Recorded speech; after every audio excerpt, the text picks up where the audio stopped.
Andy Kyriacou is the lead vocalist of Modern Romance, a highly successful pop music band that rose to fame in the early 80s. With hits like Everybody's Salsa and The Best Years of Our Lives, Modern Romance captivated audiences with their infectious sound and memorable melodies. And Andy is with us here. How are you today? I'm well, mate. I'm very well. Loving this weather. I love it. Yes, it's perfect. Yes. So, going right back to the start of Modern Romance, how did the band all get together? Because you were originally the drummer, right? Yep, I was originally the drummer and the last person to join. Yeah. In actual fact, they already had a drummer. I've said this story so many times, but obviously new listeners. Anyway, I went to a gig at a place called The Blitz, which was the club in the 80s where the whole Steve Strange New Romantic thing started. And I went there one night just to see what's going on. And this band had finished playing when I arrived and they were packing up. And I remember really disappointed that I missed the band. I love watching live music. Yeah. And I asked somebody what they were like, and they said they were pretty good.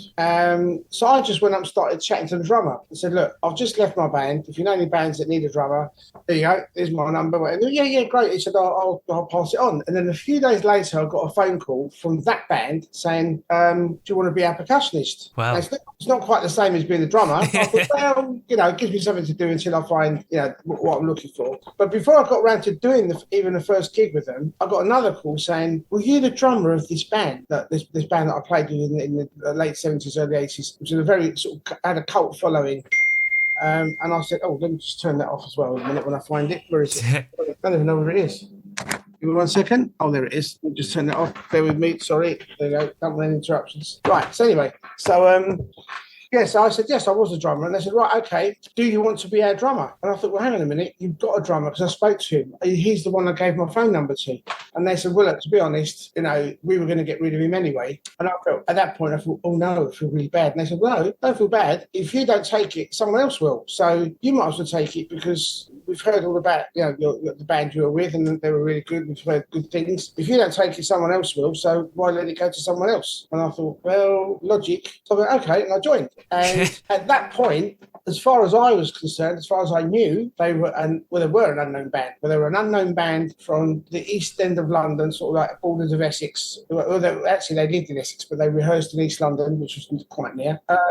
And I gave up my day job to join this band that no one had ever heard of. And the reason I gave up the day job is they said, well, we rehearse during the day. Yeah. We don't rehearse in the evening, so we spend all day in the studio. We don't want to be in there all night. So I was left with the choice of joining and giving up my day job, or not joining. And I just thought, okay, let's give it a whirl. But before I did that, I thought, well, I have to go and hear them, because they could turn out to be awful. So I went to see them at a gig, and I liked what I heard. I thought, yeah, they're pretty good. They're good. They've got a nice raw sound that I like. So yeah, as far as I knew, I was joining an unknown band that do gigs on the London circuit, and I've given up my job to join them. And then I go to the first rehearsal, and in the middle of a break somewhere, we've done a few songs, and we're having a break, we're having a coffee, and then I heard the words, and the record company said blah blah blah, and I thought, the record company said to me. So I said, sorry, have you got a record deal? And they went, yeah, we have. So I was immediately very elated, thinking, I've joined a band who just signed a record deal. This is huge. Yes. But then in the same breath they did, yeah, we've already released 2 songs and they were both big flops.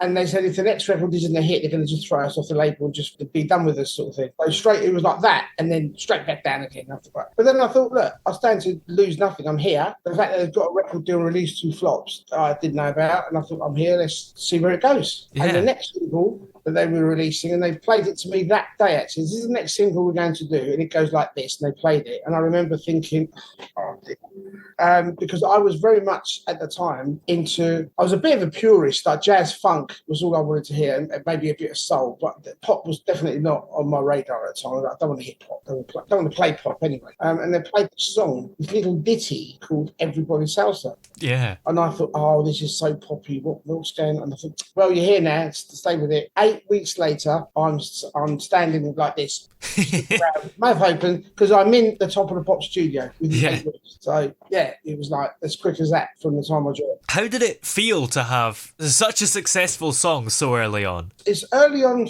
for my joining the band, but they were at it a while before that anyway, as you know, like two flop singles. But also, I'd kind of done my apprenticeship in other bands. So it wasn't like on Monday I decided to be a drummer, on Tuesday I joined Modern Romance, and 8 weeks later on Top of the Pops. There were pubs and venues where you're going up and downstairs, carting drums around and you know, and getting paid like virtually nothing, beer money, you know, just to play, just to get experience and play with different people. So from an individual point of view, it wasn't overnight, but I suppose from the time I joined Modern Romance, from that point, yes, it was almost overnight because 8 weeks is a short period of time. Although we crammed a lot, I didn't just join and we did a couple of rehearsals and then we were on Top of the Pops. We put a lot of work into those 8 weeks. We did an awful lot of PAs, which were actually quite new at the time.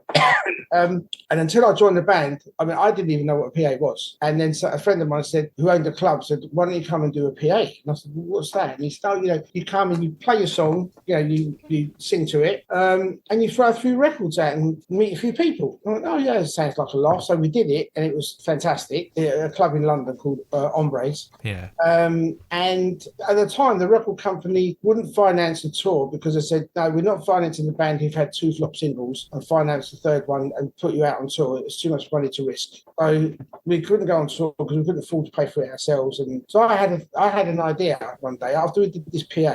I kind of said, wait a minute, if we did a tour of PAs, we don't need all the equipment and the backline, the guitars and drums and everything else. We don't need roadies. All we need is ourselves and a box of singles. We go to a club and play it and cue a few singles out. So we did this thing where I mentioned it to the band and mentioned it to the management, and they went, that's actually a good idea. So we would go, for example, to Birmingham, do a PA in a club, arrive there at 10:30 at night, you know, things were in full swing, spend an hour. By 11:30 we're on the road to go to another club in Birmingham and do that one, do the same again, and maybe do another club and then stay the night, and the following day go to Liverpool or Newcastle or somewhere further north. And we did that for a couple of weeks. Hardly came home.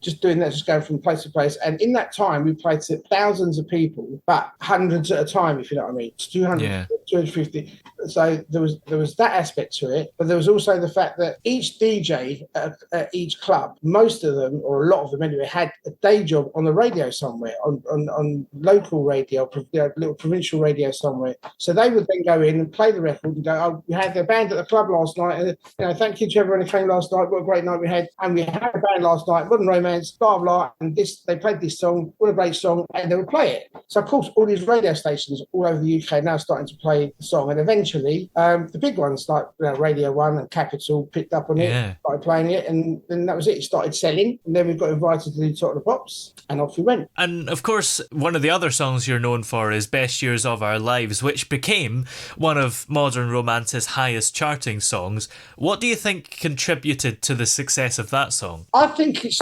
basically, and I've tried to impress this on people when they're writing songs, and I say, look, that bit there, simplify it. Yeah. I think it's the fact that it's so simple that it's got the whoa, whoa, whoas, that people can sing, well, I mean, when we play it now, the guitar starts, just the guitar intro, the band haven't even started, it's just the guitarist, and you get the whole crowd going, whoa, the whole thing, and the fact they can chant to it, it's almost like a chanty song with all that whoa, whoa bit, and then, you know, the line, and I think it's just very easy for, it's a hook. People hook onto it and go, right. And it's in your head. It's like one of the little words. It's in your head. That's it. It's off, you know. And I mean, that was a lot to do with it. And I think it also, in later years, I mean, at the time, it was a huge, huge, huge hit. But it's kind of been reactivated, for want of a better word, when they used it in Shrek. And then another generation of kids all grew up with that, hearing that song, and it was in the charts again with the Baha Men. And so, yeah, that's also got a new lease of life because of that as well. And of course, I'm playing it, every gig we do, I'm playing it. So it's always getting pushed. And it's one of those songs that everybody knows, even if maybe they've never heard the name Modern Romance.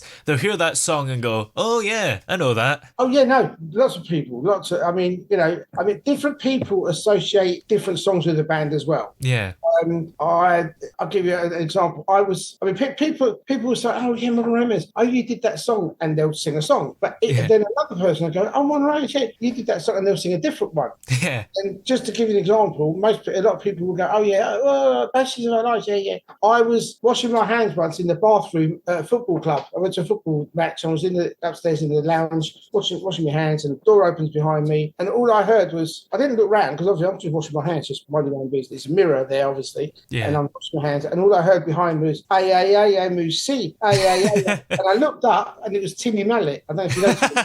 Right. So Timmy Mallet associates Moosey with the band, whereas other people's Salsa, other people's Besties of Our Lives. So yeah, everyone's got a different song that they attach to the band immediately. And you actually toured extensively with Modern Romance in the UK and Europe and the Far East. What were some of the most memorable moments from those tours? I've actually got photos of, I could only open the window kind of this much because it was very high up, and obviously the windows don't open in case people fall out. But I opened the window and managed to stick a camera in there and take a picture of the crowd outside when we went to Italy. All you can see is a police car parked outside the door and just a crowd of people. And the police car basically trying to keep them from the door. So that whole thing. What was funny about that is I actually snuck out of that hotel because it's like, you can't go anywhere without security. There were lots of people around. Yeah. So it was a beautiful, the weather was absolutely gorgeous like it is here. And it was an evening time. And I thought, can't stay in here all night, just got a prisoner. I thought, no. So everyone went off to their rooms, and I just found a stairwell, snuck out the back, went out for a walk by myself, loved it. Everyone's at the front waiting for this band to come out. I went off for a walk, went and got myself a little burger or something, a little takeaway thing somewhere, sat outside, just watched people walk past. Of course, no one's clicking for a second. This is one of the guys from Modern Romance, because they can't imagine in a million years you'd be sitting there by yourself, because the band are all over there and holed up in this place. Yeah. So I got to go and do that. Another memory that comes back to me was the Far East. The crowds in the Far East when you're touring are unbelievable in that their appetite and their fervour for what you're doing. We arrived at the Far East. We arrived in the Far East, landed at the airport, and we were met by security, but airport security, not our own. Like airport security, right through the green lane, through the green channel, nothing to declare, And then as we've been taken out, and we had the chief of police was walking next to me. The chief of police was like, I thought, someone's pulled a few strings here, because I thought we've only come here to the Far East to promote our music and get people to know us in the Far East. As we were walking out, there were throngs of people, on the concourse, and I thought, oh, something's going on over there. Well, I was looking, I said to the guy, what's going on over there then? He went, over where? I said, well, all those people over there, where we're going. So he said, they're all here for you. I said, what do you mean for us? In my mind, no one knows who the hell we are, Yeah. I said, why are they here for us? He said, well, don't you know? And I said, no, what? Well, you're number one at the moment. And I thought, well, there's something someone forgot to tell us. How can you not tell us we're number one in this country that we visit? Anyway, we walked out, and everybody, so many people had gifts for us. Wow. But individually. Robbie, this is for you, Andy. David, I love you. I've got this for you. We've got all these individual gifts and all our names and everything that's going on, and it was, if it happened in England, I'd say, okay, because we're English, they know us, we're based in England. Yeah. But to go somewhere as far as Japan and Hong Kong and all these places, and they all know who you are. They know your favourite food because they've read everything about you. And but I didn't expect it over there. As I said, if you happened in England, I'd go, right, okay. But to go over there thinking you're a non-entity, that no one knows you're starting from scratch, and then to walk in and find out that not only are you number one, but all these people are laden with gifts for you and cards and know everything about you. It's like, it was really overwhelming. It was like, oh, what's going on? Don't get me wrong, it was brilliant at the same time, but it was really surprising. Yeah, quite shocking, really. But and as well as touring in these places, you received gold discs for tracks and albums released in various countries like Japan and Venezuela and the UK. So how did it feel to receive recognition for your work in different parts of the world? Listen, I think it's a human element in most of us. No matter what you do, whether you're working for a charity or playing pop music or playing football, if you get recognition for what you do, recognition in the by way of accolades or rewards. When I say don't mean financial, I mean actual awards is what I mean, not awards. And people just saying, love what you do, appreciate what you do, you've done really well. I think it's a human element, all of us, that you kind of feel proud and you're chuffed with yourself because you think, I'm actually achieving something. I'm actually doing something which is not just out of the norm, but is being appreciated validated, and it's a nice feeling. It's lovely. It's like telling your kids you did really well today. They love it, but adults as well. If a kid comes up and says to Daddy, I think thank you for doing that, you feel great because you've done something for your kids. I love the fact that they appreciate it, but I love the fact that they appreciate what I've done as well. So and I think in any sphere of life, any work environment, whether as a pop star or a footballer, as I said, or in the office, if someone says you've done well, they like what you do, it's a great feeling. And so therefore it was quite an amazing feeling to be told that what you're doing, I suppose you're being validated in a way, and it's nice. It's really feeling. Yeah. Now, in 1984, the band signed with RCA and underwent a change of image. How was that received by fans and by the industry? I've actually written this in my book. I think we changed our direction too drastically. Don't get me wrong, I think we were well capable of playing the sort of music that we went to, the soul-y kind of funky side. Yeah. But I think we changed it too drastically, too quickly, too sudden a change. And a lot of our fans wanted that happy party thing. And let's face it, if you want a soul band, this was the difference. This is something that we should have really looked at. If you wanted to listen to a soul band, you had Earth, Wind and Fire, Kool and the Gang, Imagination, Odyssey. I mean, you could go on forever. You know, all the soul bands and funk bands were at the time. Why would Modern Romance turn to that? If you wanted the salsa band, you had Modern Romance, the closest thing, Kid Creole and the Coconuts. Yeah. And that was it. Yeah. I had individual artists like Gloria Estefan later on, because she was Gloria Estefan. But you didn't have a band as such. Yes, you had the Raven Sound Machine, but really it was her. You didn't have a band that had that kind of sound. As I said, the closest thing was Kid Creole. So if you've got a unique sound, yes, you may have borrowed influences from other people, don't we all? But if you've managed to create this sound that no one else has got, especially in pop music, why would you then ditch that to go to the soul side? And don't get me wrong, I'm a massive soul fan. I love soul music even today. It's in my blood. Yeah. But when you're playing stuff that no one else is playing and getting recognition for it and standing out because you are the only ones who do that, then why would you kind of ditch it all in one go to do this soulful stuff? And that's what we did. And I look back on it and I think, big mistake. And I think ultimately that cost us, because the record company signed us because of what we'd done, and all of a sudden we're doing something very different. So I don't think they thought it was rubbish. I just thought it wasn't what they signed up for. They'd signed up for singles that were going to sell 15,000 copies a day, every single day for a month, which is what our singles always did. All of a sudden we're not selling that many, because a lot of the fans, I think, were a bit, it's all right, but it's not what they did before, and it kind of just died away. I think also maybe the record company didn't promote it as much as they would like to, as much as they could have done, because they were like, well, it's not what we really signed up for. I think it was a bit, of a two-way thing. And I think in the end it cost us, because it cost us our fan base. Kind of like the things we released from that album didn't do half as well as they should have done. And the band released its final album, Burn It, in 1985. What were the factors that led to the band calling it quits? Was it because of that, or was it a different issue entirely? I think it was a number of issues. I think it was the fact that we weren't having the success that we should have had, but we could have continued with it and tried to turn things around. But by that time also, again, well documented in my book when it comes out, I was basically, I'd had enough of not making any money. Although the band were creating money and earning money bringing money into the Modern Romance umbrella, by the time management and everyone else got to it, there was nothing left. I was still living on stupid money. I was still in a situation where if I went to a club and people offered me a drink, I would say no. I'd lie and say, no, thanks, I just had one, thank you anyway, because I couldn't buy a round back. I was not in a position to buy a round, and I didn't want to be the person that's always accepting drinks from people, yet never puts his hand in his pocket to buy one. I think I can't do that, so I've got to say no. And I was still in that position, even though we'd done all these tours and all these gigs, and still in the position I was on a weekly wage. And I thought, no, this is not on. So we're actually on tour somewhere in the UK. And I said, after this tour, I said, I'm leaving the band. And the last day came, and I packed up my stuff, and I said, that's it, I'm off, I'm not coming back again. And the then lead singer, the one who did Best of Our Lives and High Life and Walking in the Rain and all those hits, he said on the same day, said, well, if he's leaving, I'm going to leave as well then, because I feel the band's not going to sustain it after this. So he left the same day. And after that, it was just, they tried a few things. It didn't work out, and off it went until 1999. Yeah.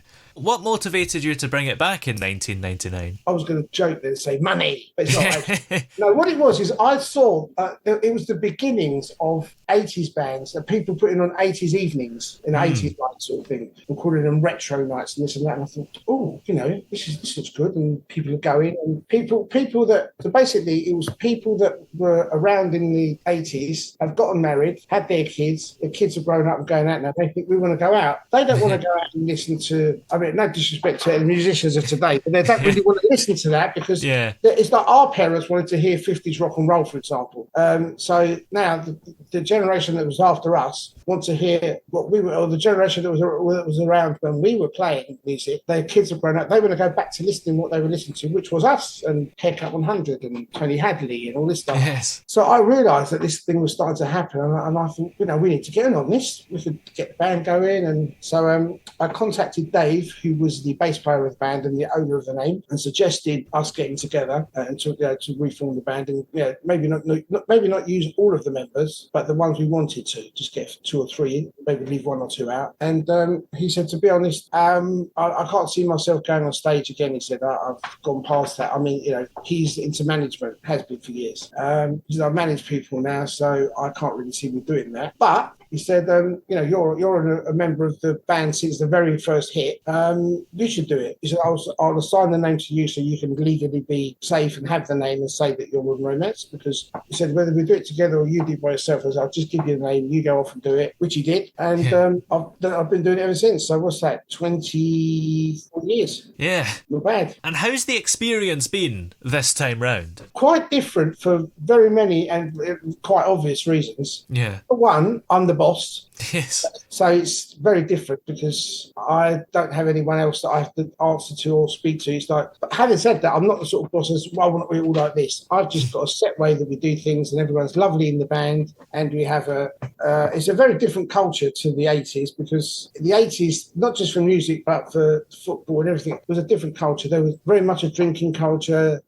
Drugs were rife. I mean, I know they're rife today, but they were rife in the industry. It was at the beginning, so everyone was going mad because it was new. Let's get all this stuff. And I've never been a drinker. I've never taken drugs. I've never even smoked fags, really. So for me, I just wanted everyone in the band this time around to be clean, not like in the 80s. Yes. No disrespect meant to them, but I think you do a lot better when you've got a clear head and you know what's going on. So we have that aspect to it where everyone's much more chilled and also everyone's much more mature because we were young at the time. So all the people I'm using now, all my band members now that have been with me for young, some of them, they're all married with kids, so they're all young married. They're not like in the 90s. Yes. But they're all married, they've got kids, they've got that blend of the experience of life, and they've still got that youthful side to them, which I want, because I still feel like I'm 17 most of the time. So I want someone that's like that as well.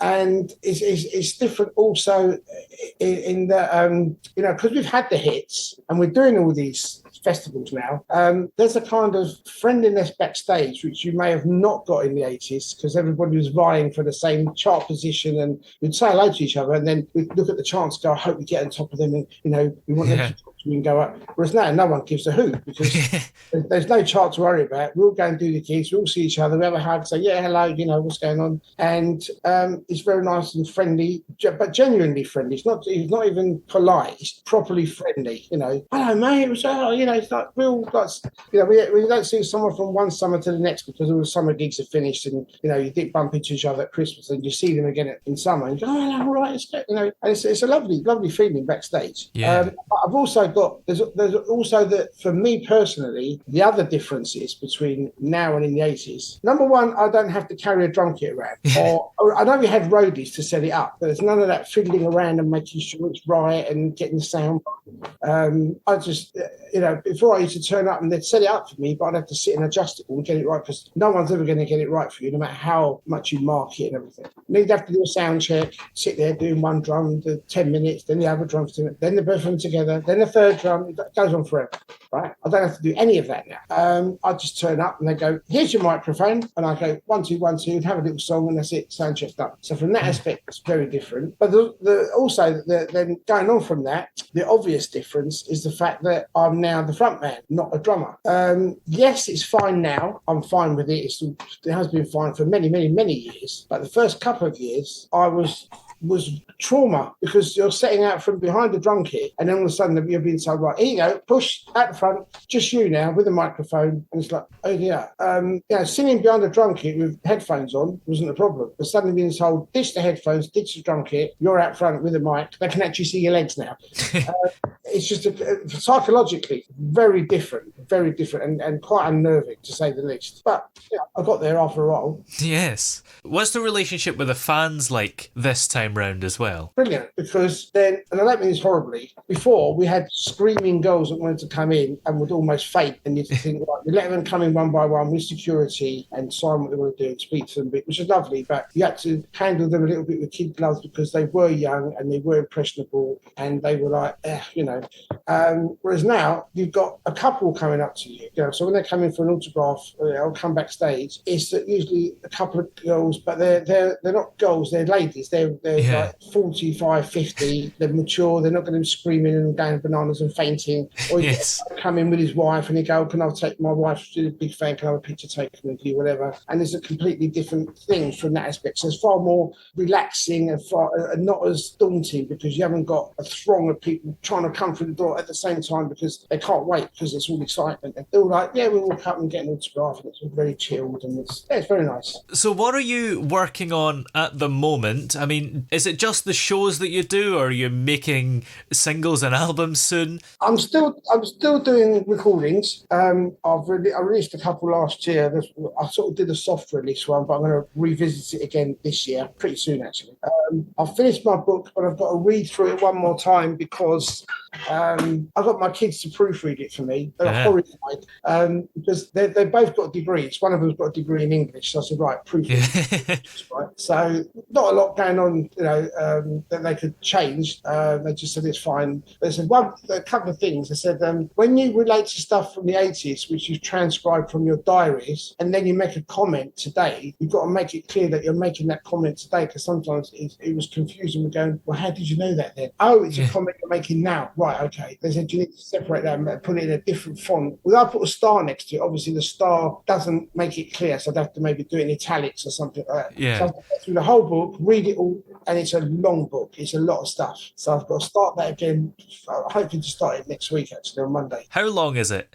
Going from memory, it's A4 on the laptop. It's 540 pages or something. Wow. Like that. So there's a lot of stuff in. I mean, obviously, somebody did offer me a deal and I turned them down because I just thought it wasn't the right deal. They weren't in it for the right reason. I wanted to do the sensational stuff. And I said, no, it's got to be a proper...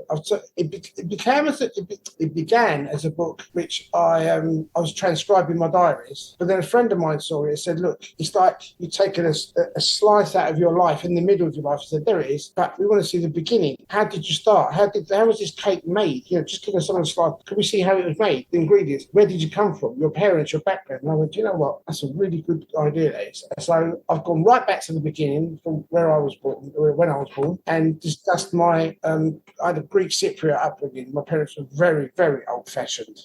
So I had to describe. I just felt it was necessary to just describe all that. Describe the kind of environment I was brought up in, which is quite ironic that I turned out the complete opposite of that.